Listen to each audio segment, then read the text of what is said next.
Let me tell you how this life functions. In this life where we are, evil people live long.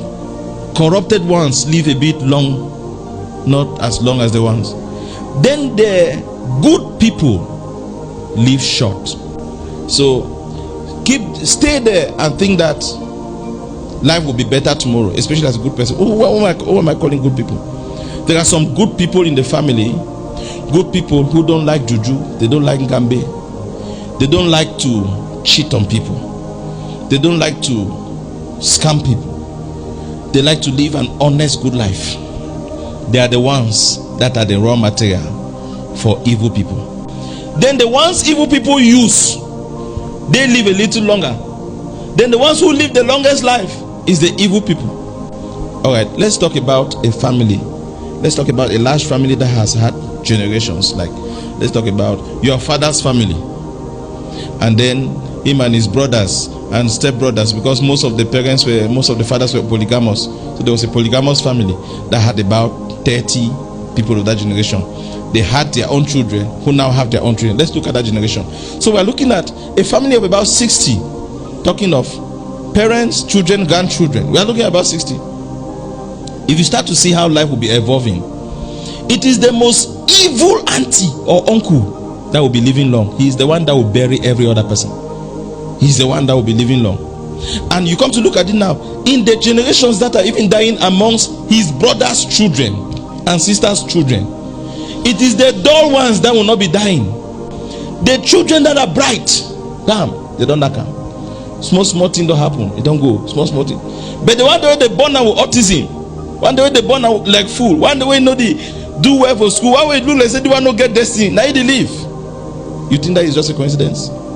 Like, when these evil people want to evolve, they go and say, look amongst my brothers and sisters' children, anywhere we get them, move and get for me.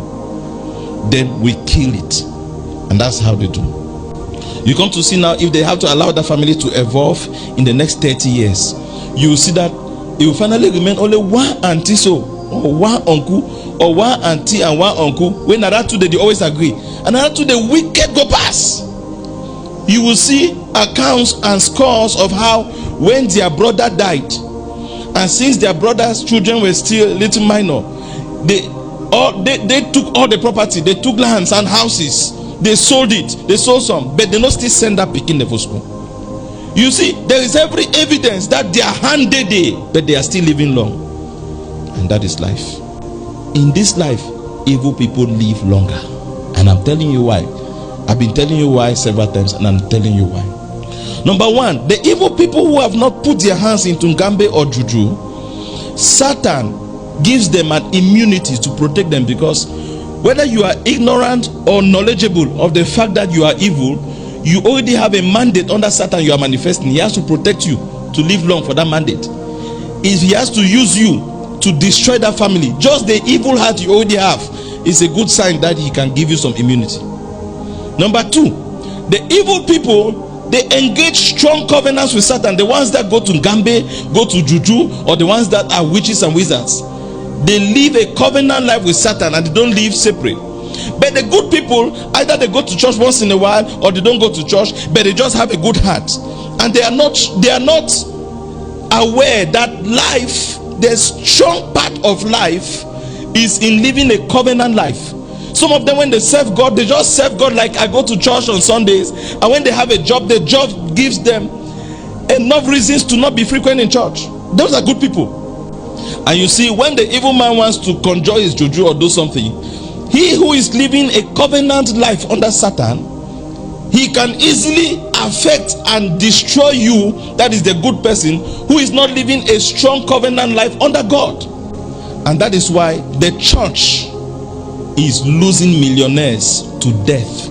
The Church of Cameroon. I have preached in many countries of the world. I can talk of the Church of Nigeria, I can talk of the Church of South Africa and other places that have what we call revival. The Church of Cameroon is losing all their rising millionaires to death. Count it. I'm not talking of our church, I'm talking of every Pentecostal church. Because in a place like Nigeria or other places, people who are in church, once they start getting more financially buoyant, their partnership increases, their commitment increases, or it stays where it was. their covenant principles increase. But in Cameroon, if somebody starts being blessed who was very, very committed in kingdom work, in partnership and in expanding the kingdom, that blessing takes away the person, the majority. It's only 1% that will be blessed and will be growing in economic blessings, and they are still committed. Most often than not, that blessing takes away the people, and they come to start living a life of they serve God when they are free. They serve God with the little they have. They create time for God once in 6 months. And when you are creating time for God once in 6 months, you will be interacting with who? The people giving you the promotion, the people giving you the job, the people giving you the business. You'll be interacting with people in the society who are strongly covenanted in Satan. Maybe you are growing in your business, you are growing in contracts, you are growing in your career. Whoever you are interacting with there, those are the evil people who have a covenant with Satan, and you are losing your own covenant with God because of the workload. And whatever is coming into your hands is taking you closer to your grave. And I've attended burials of the millionaires in church who were rising as millionaires in church, and I saw the people that came to bury them were cultists. Oh, he was our colleague. Oh, we gave him contracts. Oh, he did this. He was a good man. They themselves know he was a good man, but they are vampires. They are there with their occultic rings, with their occultic badges. They know he was a good man, but a good man who was loose, that they could easily take his spirit. May breakthrough not make you forget kingdom principles. May breakthrough not make you forget to strengthen yourself in kingdom covenants.